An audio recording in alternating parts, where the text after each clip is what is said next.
Por lo tanto, como parte de esta sesión dedicada a la ética política, yo les señalé la consecuencia de esa ética política con las tribus más primitivas del centro de América del Sur.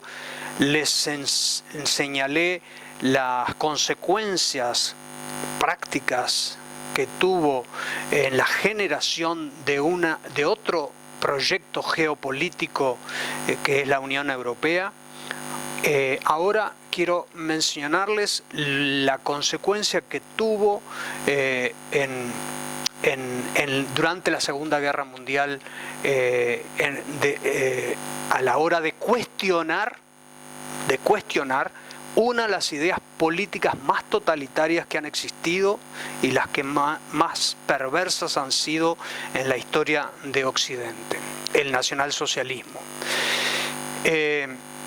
Dice Pío XI, el papa anterior a Pío XII, Pío XI dice en su famoso carta encíclica dirigida a los obispos alemanes Mit brennenden Sorge en 1937, dice: quien con una confusión panteísta identifica a Dios con el universo, materializando a Dios en el mundo o deificando al mundo en Dios, no pertenece a los verdaderos creyentes. Esto era decirle directamente a Hitler y al gobierno nacionalsocialista que su ideología no era compatible con la fe cristiana, no era compatible con la religión, ¿verdad? Este texto, si bien es de Pío XI, en realidad el borrador se lo había hecho Pacelli. Por lo tanto, esto es de autoría del que después fue Papa Pío XII. De los 44 discursos públicos que hizo Pacelli cuando era nuncio en Alemania desde 1929, de esos 44 discursos, 40 de sus discursos fueron para condenar al movimiento nazi. Eso lo dice Gary Krupp, que es un historiador judío, no es un historiador católico, es un historiador judío que tiene una organización precisamente para desentrañar lo que ha hecho el cristianismo a favor de los judíos. En esta misma encíclica de 1937, dirigida a los obispos alemanes por Pío XI, dice: si la raza o el pueblo, si el Estado de una forma determinada del mismo, si los representantes del poder estatal u otros elementos fundamentales de la sociedad humana tienen en el orden natural un puesto esencial y digno de respeto, con todo, quien los arranca de esa escala de valores terrenales, elevándolos a la suprema norma de todo, aún de los valores religiosos, y divinizándolos con culto idolátrico, pervierte y falsifica el orden creado por Dios y está lejos de la verdadera fe y de una concepción de la vida conforme a ellos. Se considera que esta carta de Mit brennender Sorge es la crítica más severa que en Europa se hizo al nacionalsocialismo en la época de apogeo de Hitler, en la época donde los demás países, Gran Bretaña, etc., Francia, no se atrevían a hablar mal de Hitler, no se atrevían.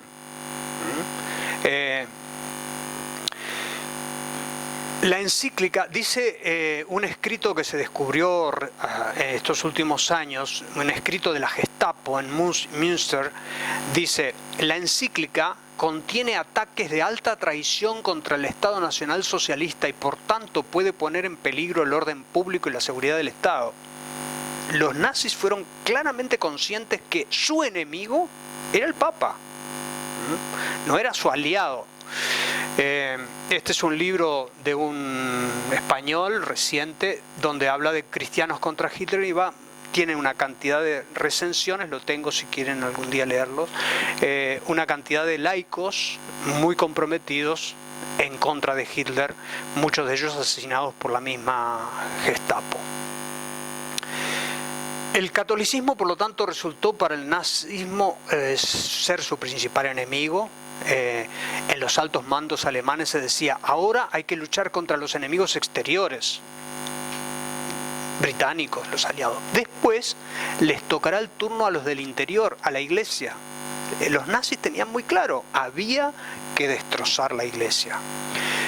Un responsable de un campo de concentración, comandante, le dijo a un obispo preso en el campo, dice: vamos a destruir la Iglesia Católica y el cristianismo por completo en Alemania. Tenemos un plan perfectamente meditado y elaborado en todos sus detalles. Destruiremos la Iglesia. Y Fettkamp, que es un historiador que estudia esta época de la guerra, dice: la Iglesia Católica puede decir de sí misma que fue el mayor movimiento contra el nacionalsocialismo. En el libro titulado La Iglesia Católica y el nacionalsocialismo. Algunos antecedentes de Pío XII ya lo muestran su táctica en contra de los nazis. En la noche de los cristales rotos, un episodio terrible en el cual fueron asesinados 91 judíos y otros 30.000 fueron detenidos y deportados a los campos de concentración. Los hogares judíos, sus hospitales, sus escuelas fueron saqueados, destruidos. Más de 1.000 sinagogas fueron quemadas, más de 7.000 negocios judíos fueron destruidos o seriamente dañados. Todo esto se llamó la Noche de los Cristales Rotos.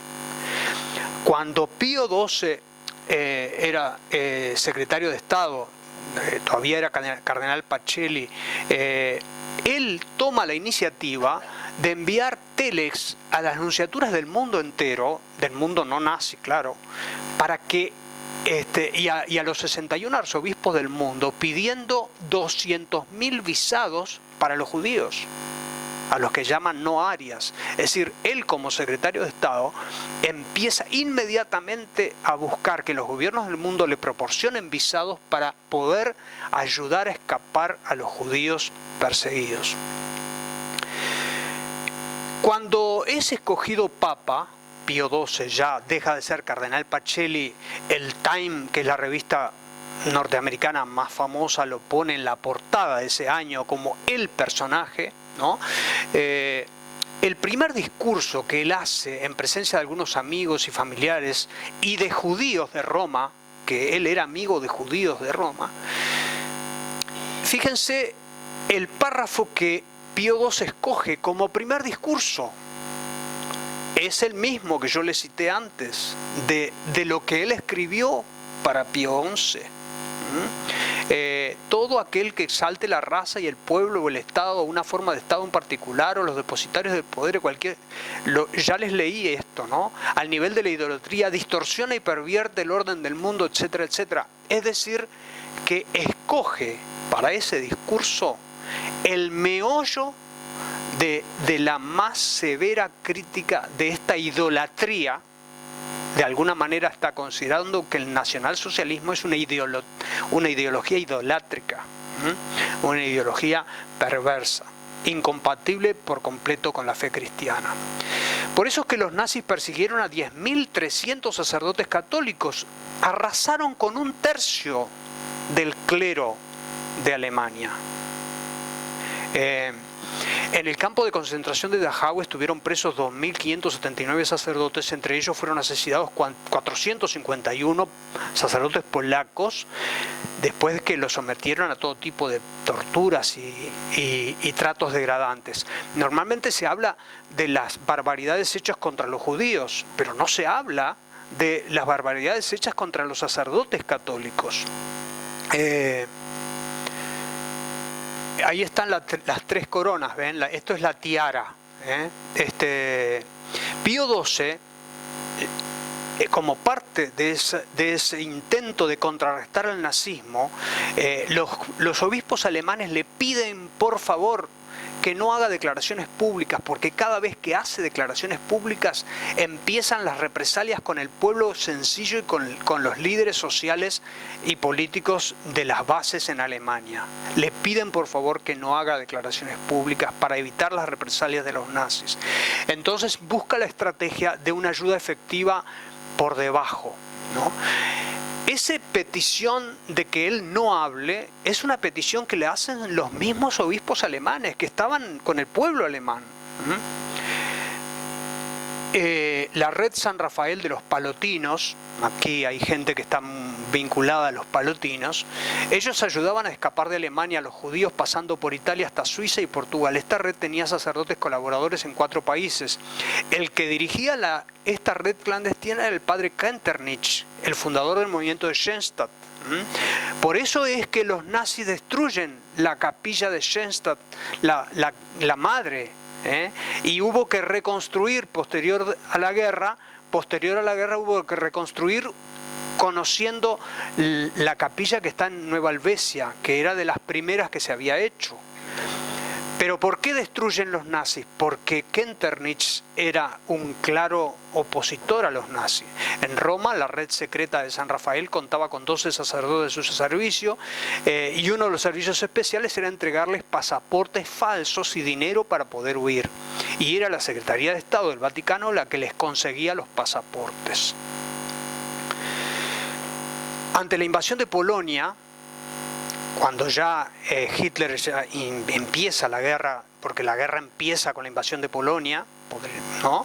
Él manda al nuncio en Turquía, que era el futuro Juan XXIII, que elabore certificados de bautismo falsos para los judíos. Aquí ven, esta es la fotografía de uno de los miles de documentos falsos, de certificados de bautismo falsos, para que los judíos quedaran como si fuesen cristianos, bautizados por la Iglesia Católica, y presentaban eso como carnet de identidad para que los nazis no los persiguieran. Y autoriza al superior general de los palotinos para que inicie la red clandestina, esa que les mencioné recién. Otra apoyo al salvataje clandestino es el apoyo que le da al padre Marie Benoit de Bourdieu, ¿no? Justo entre los gentiles, ¿no? Era la otra red. Este capuchino protegió entre mucha gente a la filósofa judía Simone Weil. Bueno, en el sótano del convento de los capuchinos se fabricaron centenares de carnés falsos de identidad que eran rellenados por los mismos judíos cuando se acercaban a las fronteras, y certificados falsos de bautismos, tarjetas y las tarjetas de racionamientos que eran emitidas por el vicariato de la Santa Sede. Pío XII conocía muy bien esta red, y a través del vicariato de la Santa Sede les daba las tarjetas de racionamiento falsas, también con nombres falsos, para que pudieran ser alimentados, porque si no, no tenían cómo comer. Aquí, esta es una imagen del film Negro y Escarlata, una película que les recomiendo que la vean, porque Pío XII nombra a O'Flaherty para que se dedique exclusivamente a organizar el sistema de rescate de judíos romanos a partir de 1939. Y O'Flaherty, este que después llegó a ser cardenal irlandés,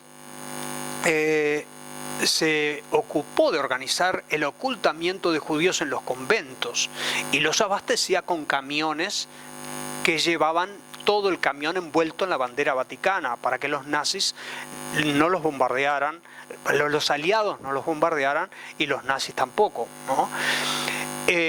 O'Flaherty manda leche de Castel Gandolfo. El Castel Gandolfo es la casa de vacaciones de los papas. Como ahí tenían vacas en cantidad, mandaban la leche para los niños de los judíos de Roma, del gueto de Roma. Acá tienen los judíos escondidos en el palacio de Castel Gandolfo, en la casa de vacaciones de los papas. Ahí están en los corredores. Aquí están en un comedor dentro del Estado del Vaticano, o sea, dentro de los palacios vaticanos, dentro de la ciudad del Vaticano, se escondieron cientos de judíos.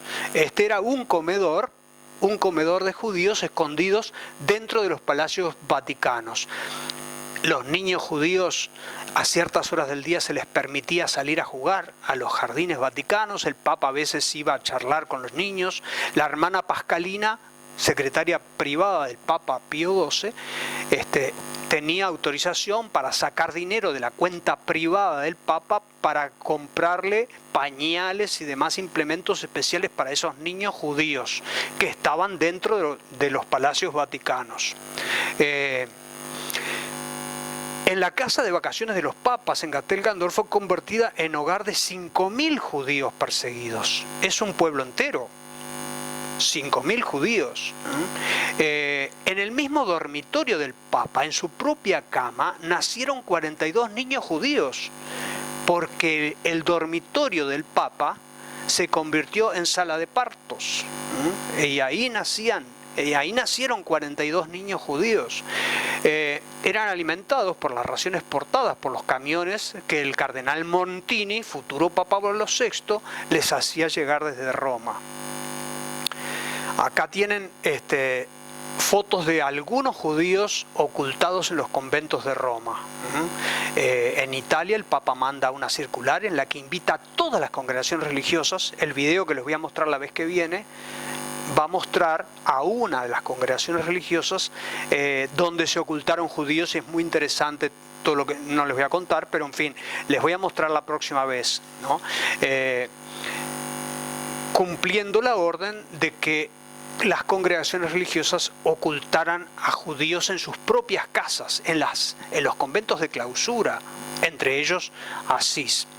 40.000 judíos fueron ocultados por la iglesia en conventos y monasterios de Italia. Acá tienen los camiones con la bandera vaticana que llevaban los alimentos a los distintos conventos, porque había que darles de comer a todos esos judíos ocultos, con niños y adolescentes. Este es el libro de Ramati, se llama Los clandestinos de Asís. Es interesantísimo, uno lo lee, a mí me pasó, yo lo leí, decía, pero esto es un invento, esto no puede ser. Pero ¿por qué estoy leyendo esto? Porque no es que me gusten especialmente las novelas, pero en fin, cuando una novela lo presentan como si fuese histórico, uno termina como de desagradado, ¿verdad? Pero al final dice exactamente todas las fuentes históricas que mostraban. Es decir, los clandestinos de Asís es este judío que tiene el propósito de desentrañar, poner en evidencia lo hecho por el padre Rufino, por el obispo de Asís y por otros sacerdotes y monjas, con el apoyo de laicos católicos del pueblo de Asís, el pueblo de San Francisco, porque ahí en los monasterios de Asís se llenaron de judíos.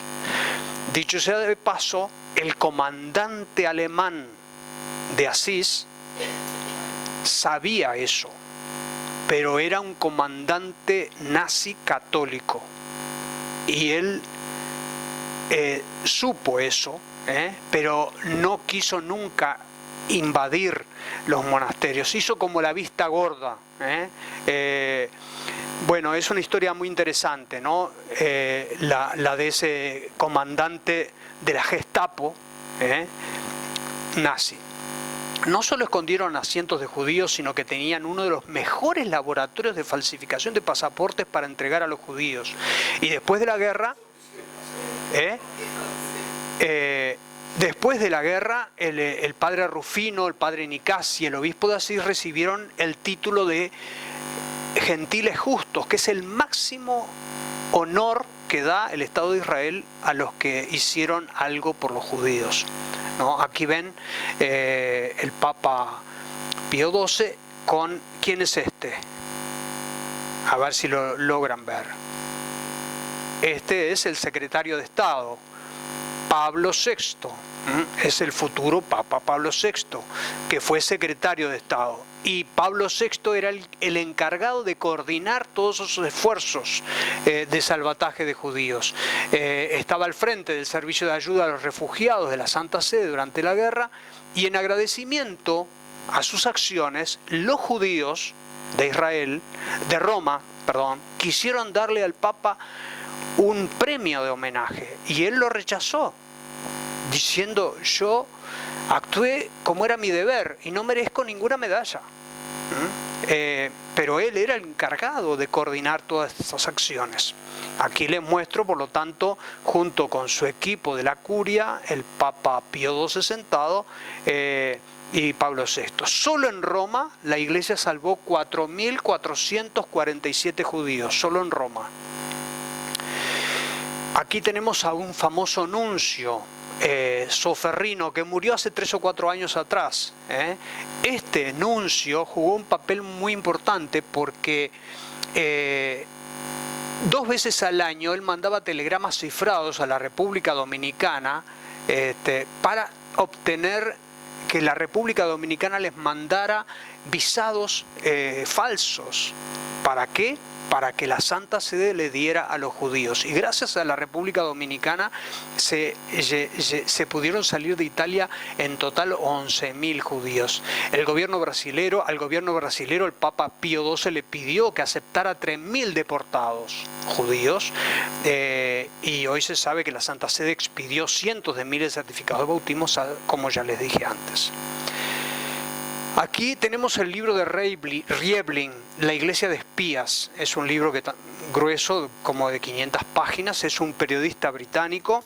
Y lo que hace Rieblin es, utilizando las bases documentales que han salido a la luz en Estados Unidos y de lo poco que va saliendo de la misma Santa Sede, ahora se puede ver cómo Pío XII apoyó personalmente a estos 3 intentos de matar a Hitler. El primer intento fue en mayo del 1940, el segundo intento de matarlo fue en 1943 y el tercer intento de matarlo fue en 1944, el 20 de julio. Por cosas increíbles, Hitler se salva. Por ejemplo, el último, estaba la maletín con la bomba y uno, porque molestaba, la puso del otro lado de la pata de madera de la mesa, y la pata de madera de la mesa era una madera gruesísima y eso impidió que lo mataran, ¿no? Bueno, y se salva. Se sabe ahora que Pío XII siguió meticulosamente, le iban informando todos los pasos que se iba dando para eso, ¿no? Se amparaba en la clásica doctrina católica del derecho del pueblo de derribar al tirano como último recurso ante un genocidio sin escapatoria del pueblo. Por la gestión de la Iglesia fueron salvados alrededor de 880.000 judíos en Europa. 880.000 judíos es casi 1 millón de judíos. Murieron 6 millones de judíos. Pero se salvan por parte de la Iglesia, por las gestiones de la Iglesia, 880.000 judíos, de los cuales 250.000 fueron en Rumania, 200.000 en Francia y en Hungría, 55.000 en Italia y 11.000 solo en Roma. En Italia han sido reconocidos 400 gentiles justos, y gentiles justos son esos hombres que ayudaron a los judíos. El pueblo de Israel, dice el rabino jefe de Palestina, el pueblo de Israel no olvidará nunca lo que ha hecho su santidad por nuestros hermanos y hermanas más desafortunados en esta trágica página de nuestra historia.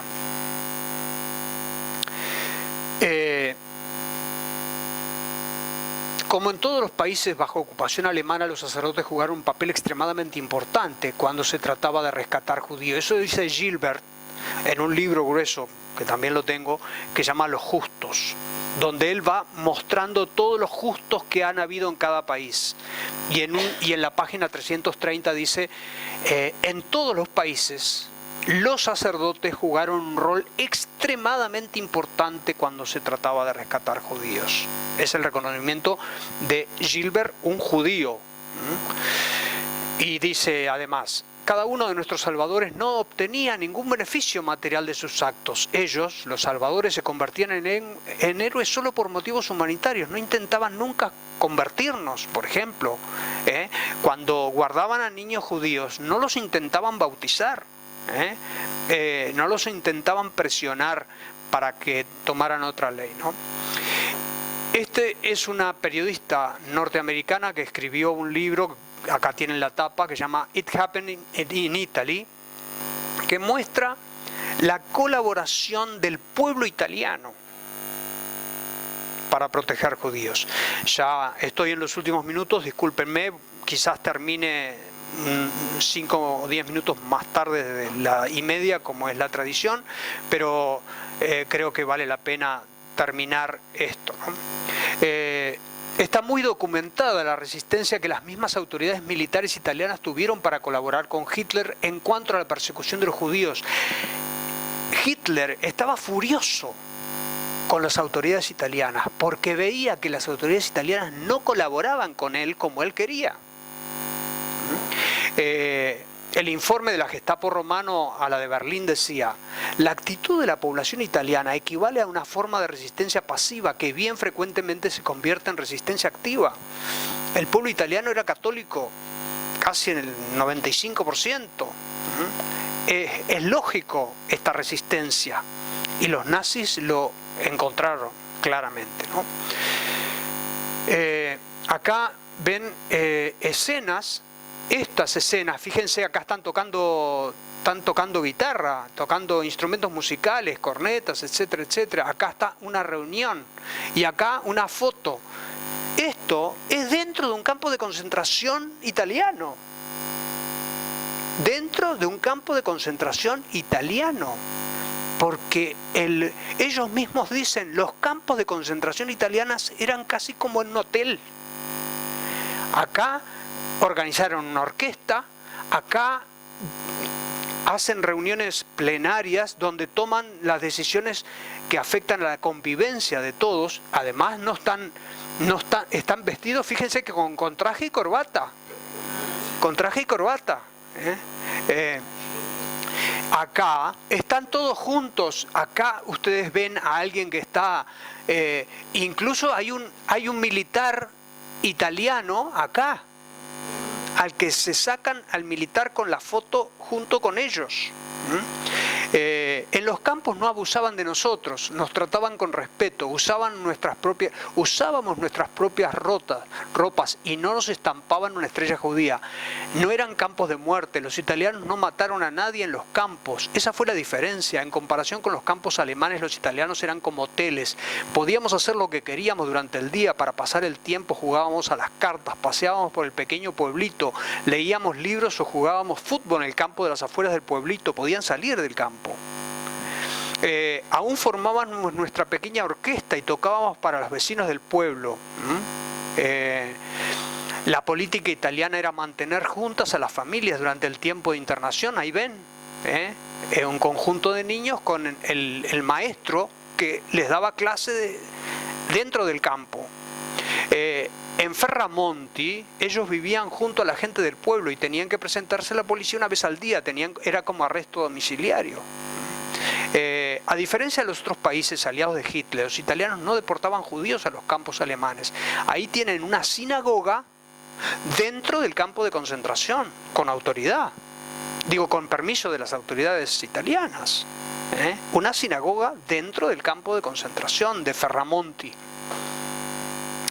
Vivíamos entre italianos y pensábamos que ellos no sabían que éramos judíos. Fíjense esto, el testimonio de Georgina, en ese libro que yo les cité, Lo que pasó en Italia. Fíjense lo que dice lo que pasó. Nosotros vivíamos entre italianos y pensábamos que ellos, los italianos, no sabían que éramos judíos. Al final de la guerra, mi padre creyó que debía decirle a la gente de Piea, un pueblo, no sé dónde queda, la verdad de nuestra identidad. El alcalde respondió: sí, lo sabíamos. Mi padre preguntó por qué ellos no nos habían entregado, puesto que estaban en riesgo. Y el alcalde contestó: porque ustedes eran personas, eran seres humanos como nosotros. Para los italianos no había diferencia, nosotros éramos seres humanos como ellos. Esa es la concepción cristiana del hombre en la práctica. Eran seres humanos como los demás.